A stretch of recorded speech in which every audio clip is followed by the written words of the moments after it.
అయ్యో అమ్మాయి. సార్ క్యూలో ముసలి వాళ్ళు ఆడవాళ్ళు ఎంతసేపు నుంచి ఉంటారు? ఏం చేయమంటా? ఇంటింటికి ఒక్కొక్కరిని పంపించమంటావా? పని అవ్వాలంటే ఆఫీసుల చుట్టూ తిరగాల్సిందే.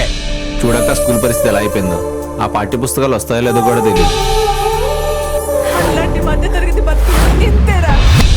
ప్రెసిడెంట్, హైకమాండ్ మా చేతిలో ఉంది.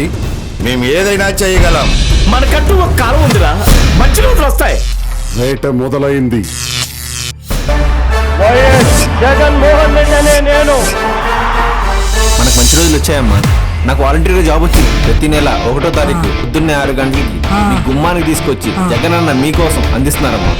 జగనన్న పరిపాలనలో ఇల్లు వచ్చిందంటే మన కళ నెరవేరింది నాన్న. మన విద్యా దీవెన ద్వారా చెల్లిని కూడా చాలా బాగా చదివించుకోవచ్చమ్మా. నీకు వైఎస్ఆర్ పెన్షన్ కానుక కూడా వస్తుంది. అలాగే నీకు వాహన మిత్ర ద్వారా జగనన్న సంవత్సరానికి 10,000 రూపాయలు ఇస్తున్నారు నాన్న.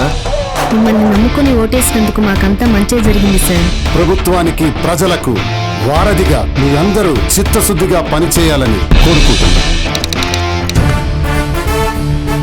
Volunteer.